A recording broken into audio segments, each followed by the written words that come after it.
lecturas haces de lo que, a ver, de lo que va pasando? Yo te pongo en el microclima de la provincia. Digamos, están todos los precandidatos lanzados en todas las agrupaciones políticas.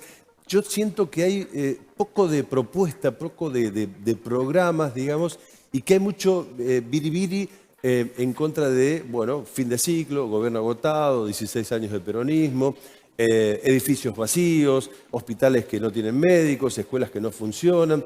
Digo, ¿qué lectura haces de todo lo que vas recibiendo en tu doble condición?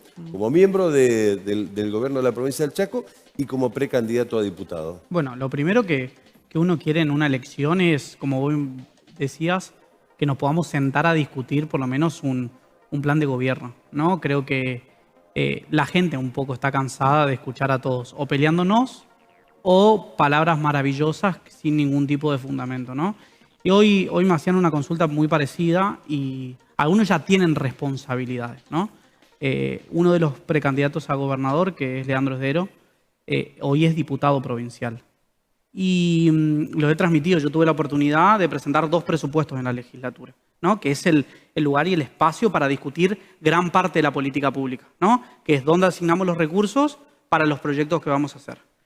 Pedí en las 2 oportunidades a todos los legisladores de poder construir un presupuesto del consenso. Que eso no significa que voten la ley del Poder Ejecutivo a libro cerrado, sino que podamos discutir. No encontré de él, como de otros, pero de él, que hoy quiere gobernar la provincia, una propuesta, una modificación, un pedido de consulta del presupuesto, algo, uno de interés, decir, bueno, a ver, ¿qué presenta el Poder Ejecutivo? ¿Qué queremos nosotros que no funciona? ¿Qué queremos que sí funciona? ¿Qué podemos mejorar? ¿Qué políticas nosotros en la oposición sugerimos al Poder Ejecutivo? Nada. Entonces, después lo escucho decir, por segunda vez, lo escucho decir que el presupuesto son 300.000 millones de pesos.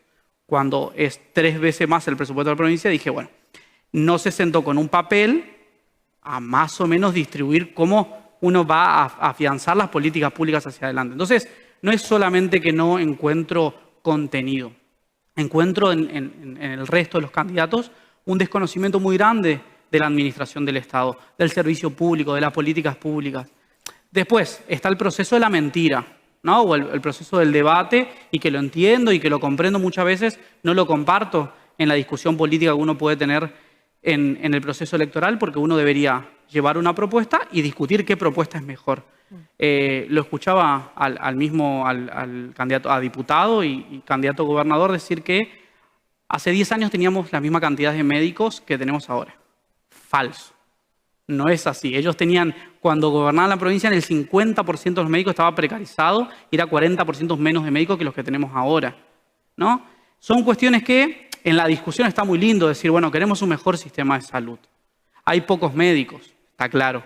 Pero mentir con esas cuestiones, digo, me parece que no es el proceso que uno espera o que la gente espera de la discusión de este proceso electoral. Ahora, hay una cuestión clara que tiene que ver con, bueno, las críticas también, que van directo a la cuestión económica, ¿no? Cristina Fernández dijo que la inflación era vista más como algo nacional y no tanto de las provincias, por eso se estaba acompañando a los oficialismos en las provincias. ¿Qué se está haciendo aquí en el Chaco por la inflación? Bueno, pero es un punto, ¿no? Un punto de discusión también de provincial. Uno escucha a la oposición nacional, pero Juntos por el Cambio, que es un espacio político que tiene competencia provincial y tiene competencia nacional, hablar que uno de los principales problemas que tiene Argentina en términos de inflación tiene que ver con tener desordenado el Estado, ¿no? Tener cuentas públicas en donde venimos en la Argentina con un déficit crónico muy importante. Y eso es cierto. Ahora, no lo escucho a Leandro Esdero o a Polini felicitar al ministro de Economía o al gobernador, que es la primera vez que en 3 años consecutivos el Estado tiene superávit fiscal, ¿no? Entonces, uno encuentra un correlato de, como digo, de no poder visibilizar las discusiones de la manera que corresponde. Porque si a nivel nacional piden tener un Estado equilibrado de las cuentas fiscales, acá deberían festejarlo y no decir que no existe, ¿no? Y después, bueno, principalmente comparto con vos, ¿no? Estamos en un contexto nacional muy complejo. Principalmente un contexto de alta inflación que impacta en los salarios de todos los trabajadores y trabajadoras, de las pensiones y de nuestros jubilados, que no es solamente de este año, que viene hace bastante tiempo en la Argentina, que ahora se ha acentuado, obviamente, que se debe principalmente a la falta de dólares, o una de las principales características. El problema es que es el bien más escaso que nosotros tenemos en Argentina, pero ahora tenemos dos problemas. El primero es que estamos sobreendeudados en dólares. O sea, el bien escaso que necesitamos, tenemos una superdeuda generada en el gobierno anterior que todavía la tenemos que devolver. Y este año principalmente tuvimos una sequía muy grande que hizo que los dólares que vienen naturalmente todos los años se achiquen. Entonces, el proceso obviamente generó un proceso inflacionario superior al que uno espera, ¿no? De otros factores también tienen que ver, pero principalmente la falta de dólares ha sido la compulsión un poco del proceso inflacionario. Después las provincias, como siempre transmitimos nosotros no tenemos ninguna herramienta para controlar o cambiar el número de inflación, si va a ser 6, 7, 5, 3 o 8 puntos. Pero sí tenemos la responsabilidad de cuidar el salario de los trabajadores. Y en este tiempo nosotros lanzamos principalmente 3 medidas masivas. Después podemos hablar de otros sectores, pero 3 medidas principalmente masivas. La primera, que compete directamente al sector público, que tiene que ver con las paritarias del sector público. Nosotros hicimos un compromiso con todos los trabajadores hace 3 años de que ellos iban a recuperar su salario y que todos los años le iban a ganar un poco a la inflación. Y siempre doy el ejemplo de este año. Nosotros hicimos un compromiso con los docentes que le dijimos, bueno, no importa cuál va a ser la inflación de este año, ustedes van a tener 10 puntos de aumento por encima de la inflación. Y lo venimos cumpliendo y lo vamos a cumplir durante todo el año. El segundo que hicimos, que fue no solamente para los trabajadores públicos, sino para todo el sector de los trabajadores jubilados, lanzar una medida que se llama Ahorrar Chaco, que permite los martes, los miércoles y los jueves permitir transferir un ingreso al bolsillo de las familias. Que ahora termina en mayo, pero ¿se renueva o no? Nosotros vamos a las medidas de este impacto como Ahorrar Chaco, seguirlas en los contextos sobre todo más difíciles. Nosotros lo hicimos el año pasado en los momentos cuando subió la inflación, lo hicimos a fin de año y lo volvimos a continuar ahora en el mes de mayo y hacia adelante. Junio también va a ser un mes que Ahorrar Chaco va a continuar, que permite los martes descuentos en farmacias, los miércoles descuentos en supermercados y los jueves de vuelta descuento en farmacia para nuestros jubilados del INSEP, porque alimentos y medicamentos son 2 sectores de aumento de precios que estuvieron por encima del aumento general de precios. Y nosotros tenemos que intentar generar algún incentivo económico para, obviamente, fortalecer el salario de todos los trabajadores, jubilados, pensionados, trabajadores privados, monotributistas, autónomos, todos son parte del beneficio. Y el tercero que lanzamos ahora con el banco, que permite a todos los que tienen algún proceso de endeudamiento con el banco, no solamente sean trabajadores públicos, ¿no? ¿No es una medida electoral esa que hacen ustedes? No, porque la veníamos haciendo. No, o sea, se hizo el año pasado. La de posponer... El año pasado. Y ahora todavía algunos ya estuvieron con el proceso de los 6 meses de gracias de intereses y de capital y ahora volvimos a ponerla en funcionamiento por 6 meses más. Todas las medidas que nosotros llevamos adelante, las llevamos adelante en el año 2022, sin proceso electoral, y ahora de vuelta en el año 2023. Nosotros tenemos realmente un objetivo, que es fortalecer el salario y cuidar el salario de los trabajadores, principalmente porque el contexto nacional no es el mejor. Y el segundo y el principal, de alguna manera, generar la mayor cantidad de empleos privados registrados que podamos en todos los sectores. Por eso decía, en cuidar al trabajador, nosotros lanzamos estas 3 medidas que va el foco en cuidar principalmente el bolsillo de las familias, del trabajador, del jubilado, del joven, del estudiante, que bueno, permite de alguna manera pasar este contexto nacional con una mejor fortaleza de alguna manera. Ministro, hablando de declaraciones de Leandro Esdero, usted destacaba recién, ¿no?, el superávit fiscal de 3 años consecutivos en la provincia de Chaco, y escuchaba anoche, el domingo en realidad, sí, anoche, en un programa de Corrientes, Leandro Esdero decía, el gobierno de Capitanich va a dejar una bomba económica de mecha corta. Me llamó la atención, no aclaró, no especificó, pero quería conocer su respuesta en torno a esta denuncia que hizo Leandro Esdero. Mira, podríamos hablar mucho. Hay cuestiones que realmente tienen un desconocimiento muy importante. Uno lo escucha y plantea, bueno, le hacen transferencia a las empresas públicas que están por fuera del presupuesto, ¿no? Él es el legislador que vota a favor o en contra de los diferentes conceptos presupuestarios que están en una ley. Entonces, el proceso, de verdad, cualquier cuestión adicional que uno pudiera discutir de eso es darle entidad a una mentira. Porque hay un desconocimiento muy grande, de verdad, del proceso financiero y fiscal.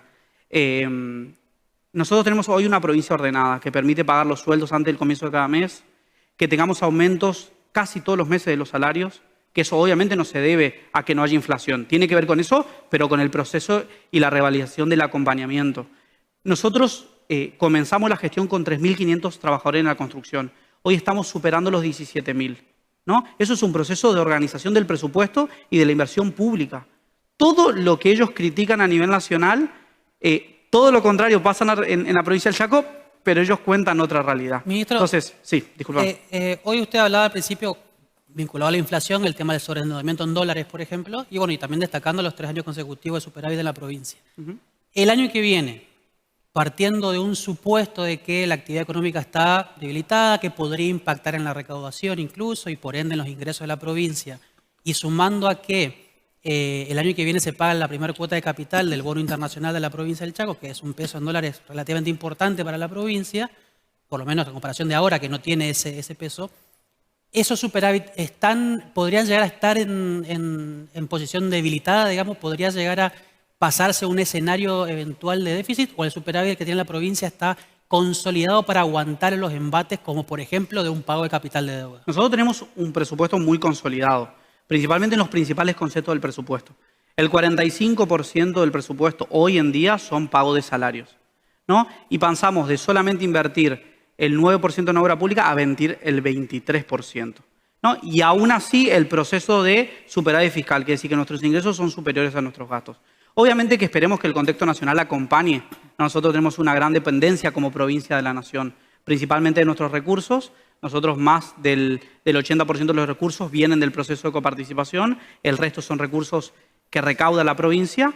Por lo tanto, el proceso nacional de caída de la actividad o no va a tener un impacto claramente en la provincia. Esperemos que el proceso hacia adelante sea positivo y nosotros estemos consolidando un objetivo. Pero las reformas más importantes, lo escuchaba también hablar de SECHEP, ¿no?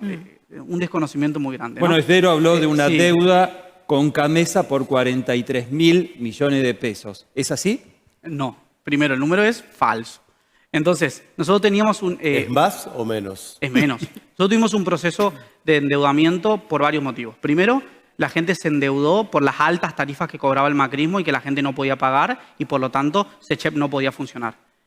En la última gestión del 2015 a 2019 empezaron un proceso de endeudamiento muy grande. Y después claramente vino la pandemia que acentuó un poco los procesos porque claramente las modificaciones en términos de energía no se hicieron por un contexto de que personas no estaban trabajando, no cobraban los salarios, no tenían aumento por el contexto particular. Ministro. Nosotros consolidamos una deuda con SECHEP muy, muy grande y fue el primer proceso de desendeudamiento que hicimos, ¿no? Con SECHEP. Hoy tenemos una deuda de 33.000 millones de pesos, ya saneado 7.000 de esos 33.000 millones de pesos, con una tasa a la mitad a 96 cuotas. Hoy SECHEP es la empresa que está consolidada, no tiene déficit fiscal, ¿no? Y no tiene mayor endeudamiento con Camesa. No hay un peso que todos los meses SECHEP no pague a Camesa. No hay un peso que nosotros del Estado no paguemos la factura de todos los edificios públicos. Por eso digo que hay un gran desconocimiento de la administración del Estado y de los proyectos de ley que nosotros mandamos, de los proyectos de decreto que nosotros sacamos y muchos se informan a la Cámara, donde él tiene una responsabilidad muy importante, ¿no? Que es la de ser legislador. Entonces, me parece que en este proceso, además de discutir un poco la política pública, los chaqueños eligieron a Esdero para ser diputado provincial, como al gobernador Capitaní de ser gobernador de la provincia, como a Gustavo Martínez lo eligieron de ser intendente de la capital. Ahora, en una ciudad devastada, no tenemos arregladas las calles, destruidas. La iluminación desde el centro a la periferia, la mitad de la ciudad oscura. Basurales en la mayor parte de la ciudad.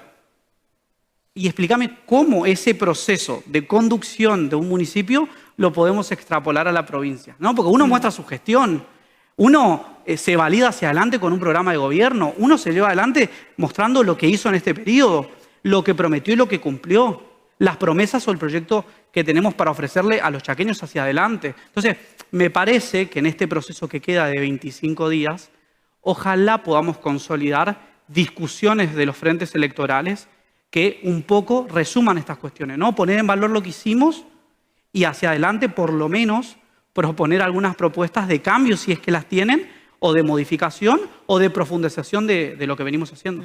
Ministro, lo llevo a la campaña un poco y a su rol de precandidato. El otro día discutíamos acá y valorábamos de la cantidad de jóvenes que van a las listas, y usted es uno de esos. Y digo, ¿cuál es la propuesta que usted tiene usted como candidato o qué le puede sumar, digamos, ustedes a la legislatura? Bueno, lo principal creo que me pareció también muy valorable del gobernador.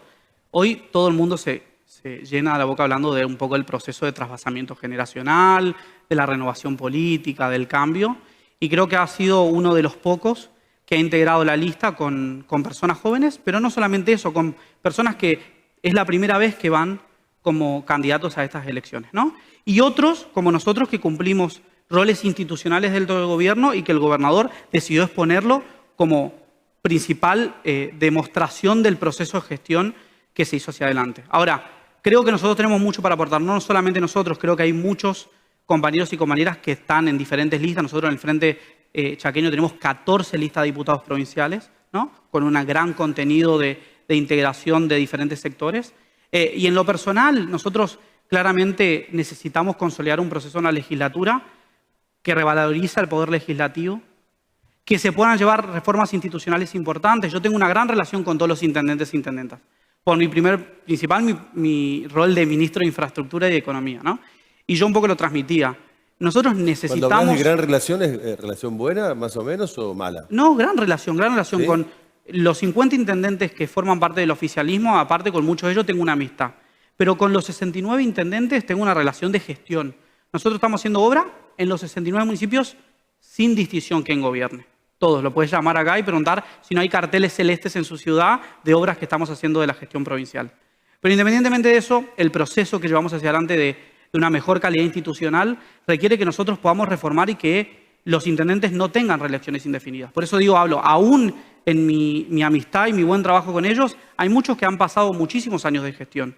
Y nosotros necesitamos adelante renovación de los cargos políticos. Lo mismo sucede con el Poder Judicial.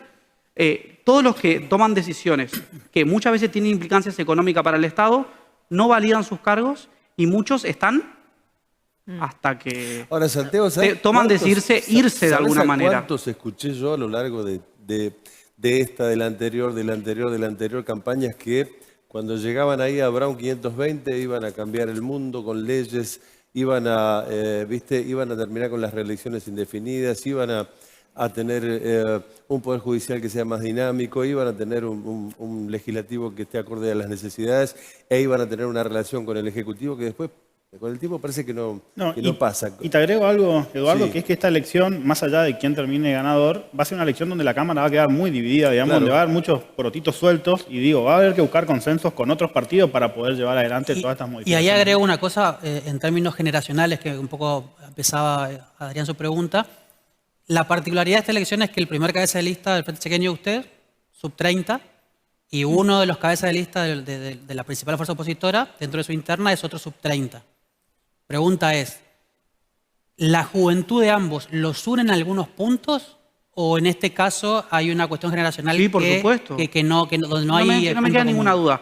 La primera cuestión que yo un poco te planteé, dije, ojalá nosotros podamos revalidar un proceso de mejora de un poder legislativo. A eso me refería. Porque los diputados del gobernador, todos pidieron la reforma constitucional para tratar estos temas. De la oposición no hubo habilitación del proceso. Yo coincido de que puede llegar a haber diferentes resultados electorales, pero nosotros necesitamos sacar el mejor resultado porque nuestra lista completa va a trabajar en que los intendentes no tengan relaciones indefinidas, de que el gobernador pueda estar únicamente solamente 8 años, que podamos hacer una reforma en el Poder Judicial, que podamos nosotros las políticas que hoy tenemos, grandes políticas, ¿no? Yo hablaba de más empleo como una de las políticas importantes del gobierno, ¿no? Que subsidia principalmente a las empresas y comercios por 2 años parte del salario de los trabajadores para que se puedan formalizar. Eso tiene que pasar a ser una política de Estado, ¿no? Necesitamos personas capaces de discutir la economía dentro de la legislatura que de alguna manera permita que el Poder Ejecutivo gestione, pero nosotros podamos traducir un montón de políticas en políticas de Estado, que sin importar quién gobierne la provincia del Chaco, se puedan consolidar políticas de mediano y largo plazo, que de alguna manera consoliden este proceso que yo te decía al principio. Ministro. Nosotros necesitamos una provincia que genere empleo privado registrado, no solamente en estos 3 años como lo hicimos, sino en el proceso hacia adelante, tomando todas las medidas que necesitemos. Chaco es una de las pocas provincias de la Argentina que bajó el empleo público. Nosotros más de 4.500 cargos eliminamos del presupuesto y subimos el empleo privado registrado.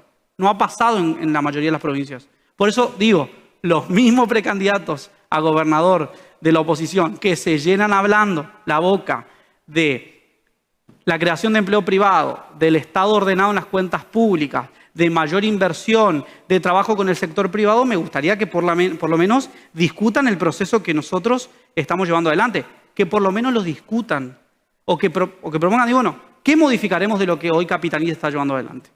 ¿Qué lo eliminaremos? ¿Qué no queremos que siga pasando?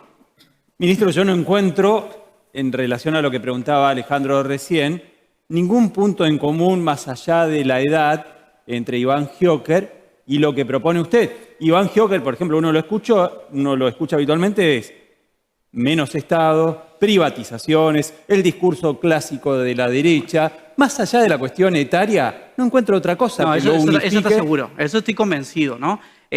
La discusión un poco de la Argentina hoy es echarle la culpa del proceso de crisis al Estado. No, el otro día estuvimos en la UNE, yo estuve en la Universidad Nacional del Nordeste con 2.000 jóvenes, ¿no?, que estudian, que se están formando. Nosotros llevamos adelante una política que se llama Construir Futuro, que acompaña el proceso económico de los estudiantes en dos oportunidades, en el comienzo de cada cuatrimestre, principalmente para que tengan un apoyo del Estado para comprar libros, fotocopias y todo el proceso que uno gasta, ¿no?, que invierte. La educación es pública, pero tiene un costo ir a la universidad. Entonces, el Estado está presente. Y un poco discutíamos esto, ¿no? Echarle la culpa al Estado en el proceso, pero es el Estado en que invierten los chicos y en los jóvenes profesionales que van a ser el futuro del desarrollo de la provincia, que van a ser quienes comanden seguramente los destinos de esta provincia y de la Argentina, que movilizan a las pymes, que movilizan a las medianas empresas, que están en las industrias. Entonces, claramente que ahí tenemos antípodas enormes que tienen que ver con las concepciones de la política y de la política como herramienta de transformación y del Estado como herramienta de transformación de la vida de la gente. Pero después creo, independientemente de esas cuestiones, que más allá de Iván y de otros candidatos que hay, creo que un poco el proceso de renovación es positivo, ¿no? Porque seguramente podamos coincidir seguramente en reformas institucionales, porque lo he escuchado a Iván, que después me sorprendió que vayan con Esdero, porque se cansaron hablando mal de todo el radicalismo, que hoy vayan juntos, que está perfecto, pero que el proceso, a mí me ponía contento de poder escucharlo, de que había un proceso de cambio institucional que era necesario.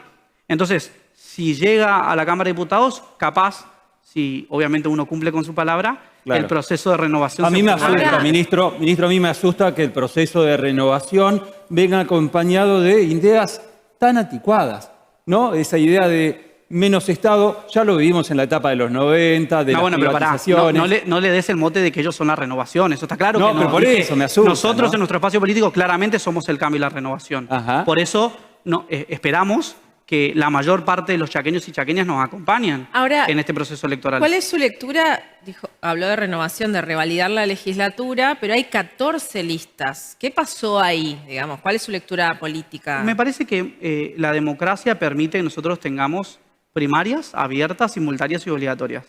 Y estamos acostumbrados a que haya primarias solamente en las cabezas, ¿no?, a gobernador. Y el proceso de discusión también es hacia abajo.